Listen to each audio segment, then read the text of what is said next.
Howdy everyone, it's me once again, the one and only Killer Dan.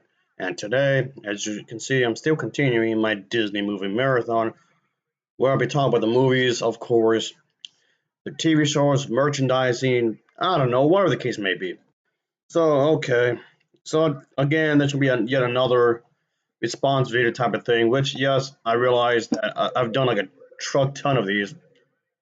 But then again, that's been like a tradition on this channel anyway, where I'll be talking about people talk about back takes, of course. I'm doing that again here.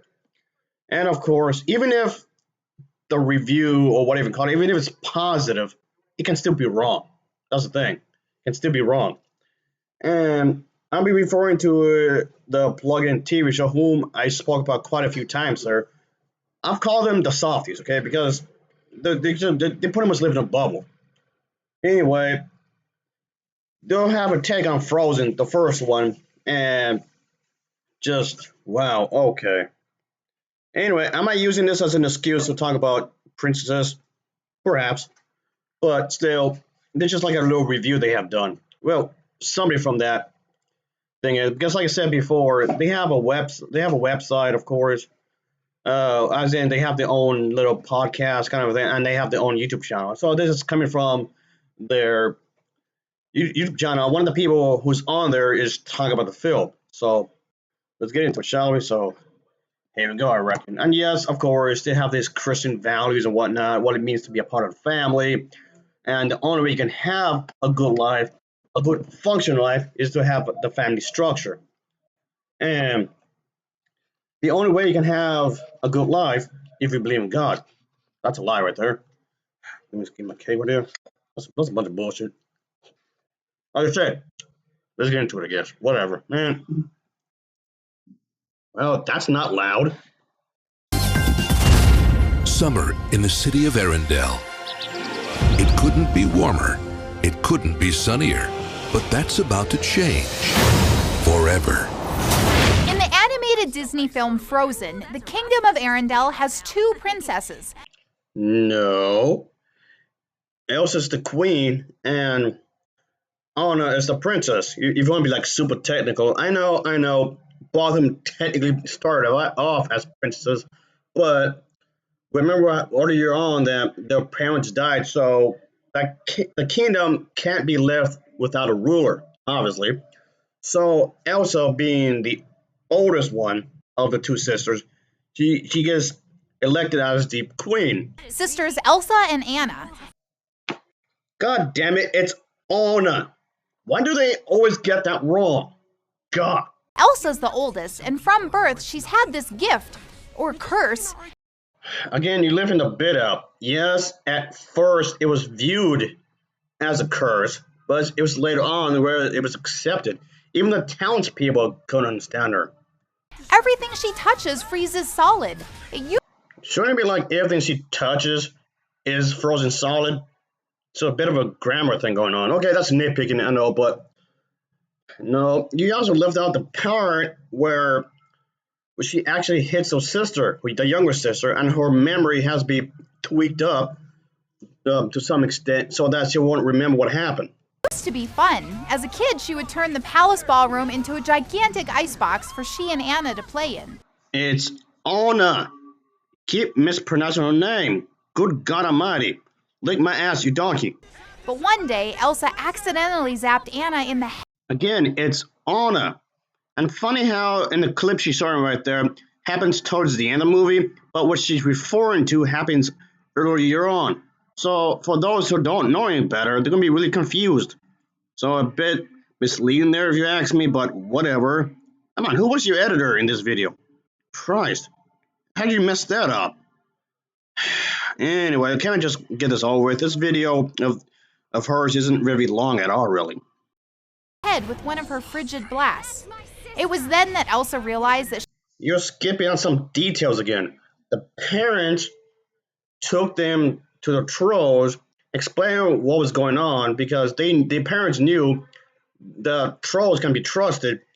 They explained what they had to be done, what had to be, I guess, fixed, and from that point forward, yeah, Elsa pretty much was traumatized. She was hit unintentionally, It was not on purpose. They were just having a playful moment in this living room or whatever that was, and it was totally by accident.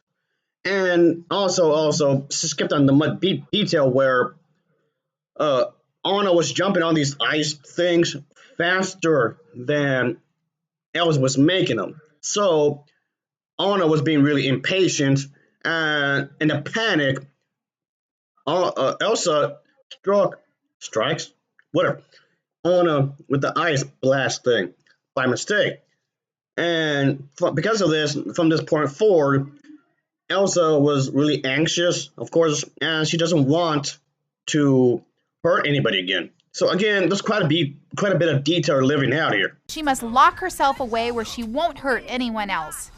Again, technically, no. She didn't really lock herself away from society. She knew that. She may have stayed in her bedroom quite often when they were much younger.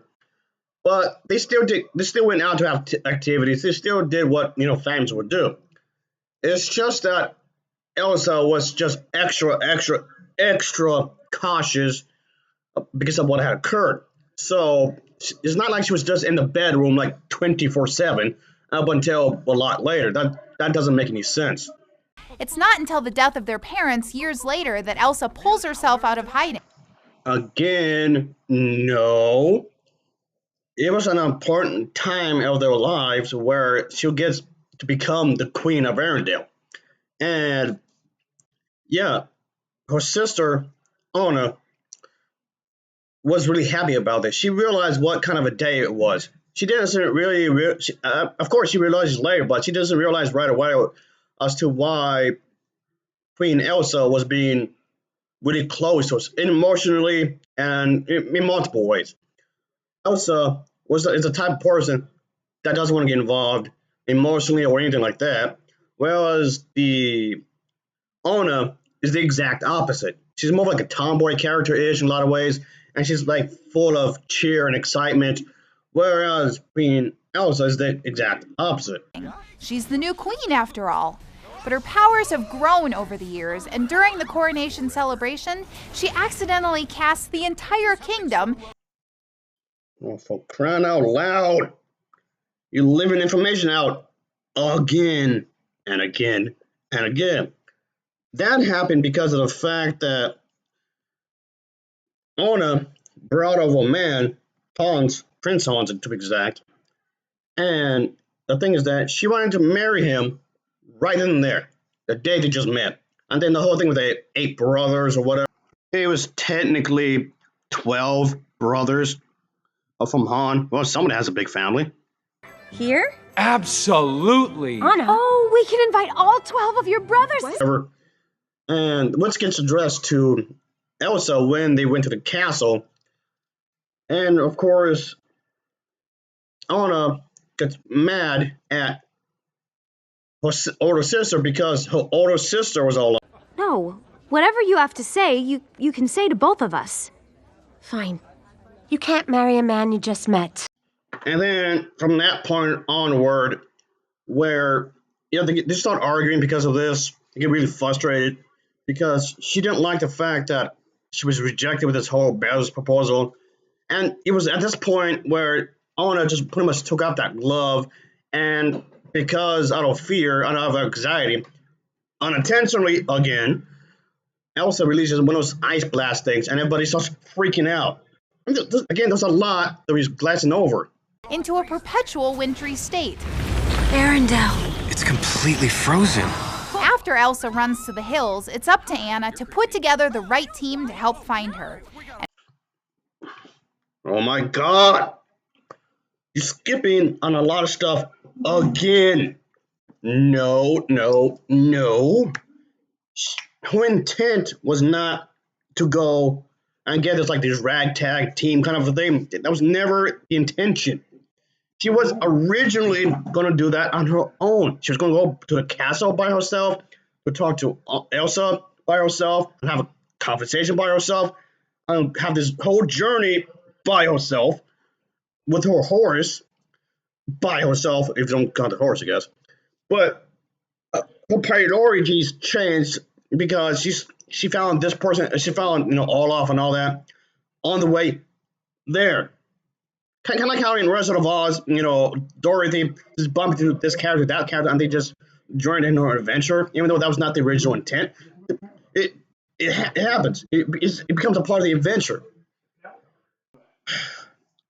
Also, there was the whole incident where the first time these two met, and when I say these two, I mean Anna and Kristoff met in this kind of little store thing, where Kristoff became really annoyed, where the prices were way too high considering what had occurred, and also Kristoff called the store owner a criminal and therefore gets annoyed because of that, and he gets kicked out. So, however, I guess Anna was just being nice, where she bought him and his reindeer the stuff that he needed, and only under one condition: if she could get some assistance from him to take him to the castle, because I guess it must have figured since he had the sled and all that, it would be a lot faster, I suppose. And yes, this incident became a thing because the whole thing, the price tag I mentioned earlier, and then the stoner kicked him out and whatnot, like I was saying.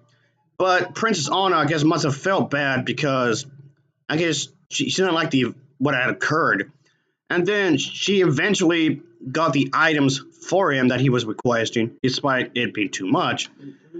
And then from this point out, in exchange, he can take her to the castle, of course. Which, granted, she should have done it in the first place, because how is she going to get back anyway? By walking? That's going to take way too long.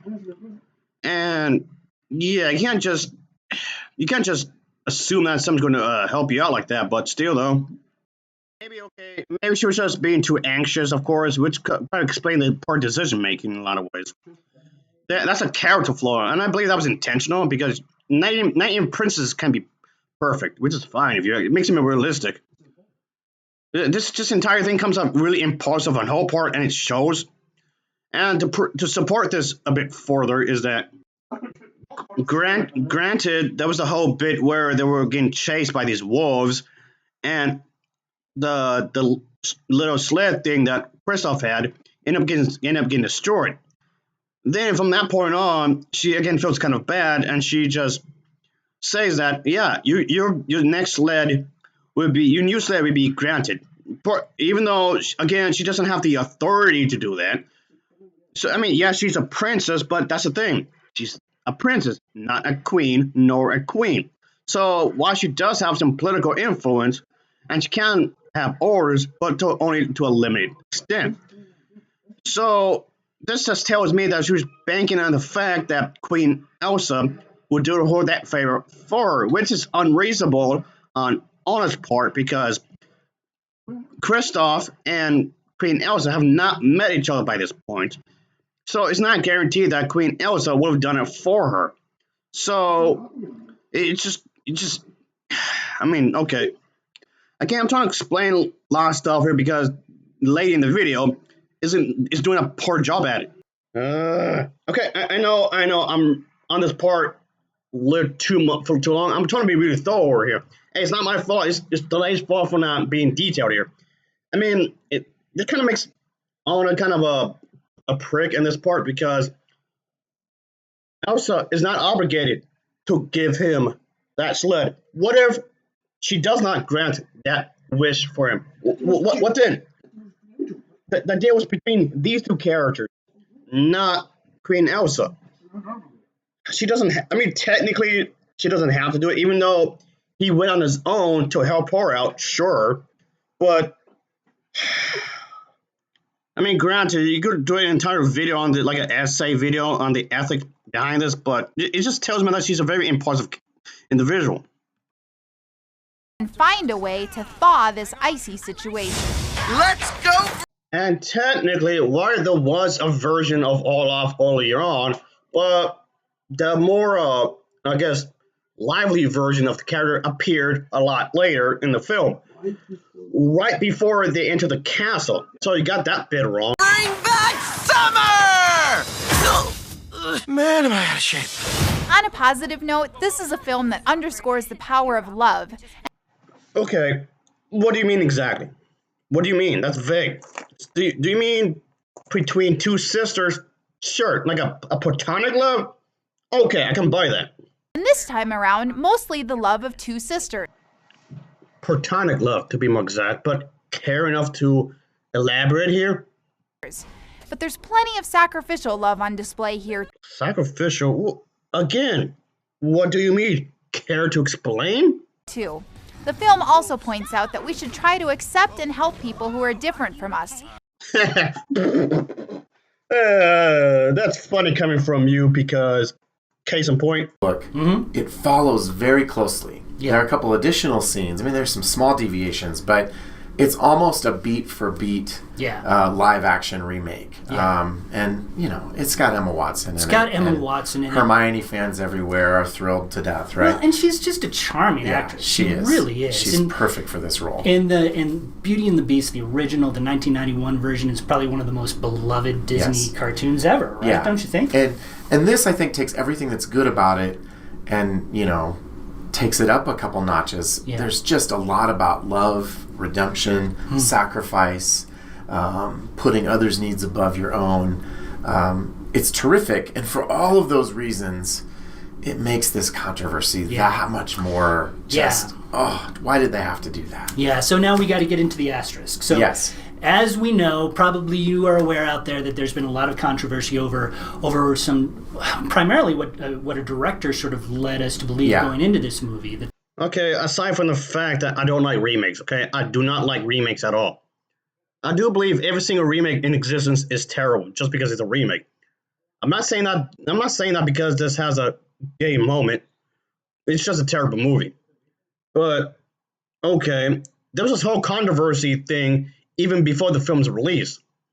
Because a lot of you Christians are already acting all uppity for no reason, but okay. There was going to be a gay moment in this movie, and that got a whole bunch of Christian organizations very riled up. There's been talk of boycotts. There's been a lot of anger. Now that the movie is actually out, and you've seen it. I have. What does that gay moment look like? Well, the gay moment involves LeFou, who is Gaston, who's the big, beefcake, musket-carrying dude. Yeah. And in case anyone is wondering, no, I'm not going to show the entire video, but no, there isn't a gay moment. There is not a gay moment like that they're talking about at all. And it's a bit stereotypical that only gay men will only go after strong, muscular-looking men. No. That may be true for some of them, but just like being straight, it would vary from person to person. Just like with straight people, or bisexual men, or bisexual women, or lesbians. Their, I guess, some qualities in their partner would vary from person to person. So, in other words, I'm just trying to say that this lady is full of shit. I can be praising the message of Frozen, the first one, accept everybody, even for being different, when in reality, you're not doing that at all. Even if those differences can be a little scary. There you go, lying again. On the downside, a bit of bathroom humor mars things a little. Oh my god, see, this is what I'm talking about. That's why I call these people a bunch of softies. I mean, yes, there's a reference to urine, sure, when literally Olaf, first line in the film, he says, don't taste the yellow snow. Yeah, that's a reference to somebody peeing in the snow. Yeah, we have jokes like that, sure. And yes, there was another joke about somebody's, ding dong. Yeah, that's there. But so? Okay, man, it might be a little crude maybe, but so? What's the problem? Big deal. Leading me to give Frozen 4 flying icicles out of 5 for family friendliness. Well, I'm giving your review a middle finger because it's poorly done. Oh yeah. Yes. For an in-depth review on this film or anything else playing at your local box office, be sure to check out pluggedin.com. No. Just no. Plugging you into the movies, I'm Cheryl Wilhelmy. Still no. Focus on the Family's Plugged In movie review. Well, okay, folks, I guess this is where this ends. So, I know this video went a lot longer than I should have, but it was just so much wrong. I mean, there's still quite a few things I didn't cover, I guess, but whatever, forget it. So, thanks for watching, as always. Until next time, so, see ya. Don't mind me, I'm just gonna finish my cake. Yeah. Whatever. This is bad.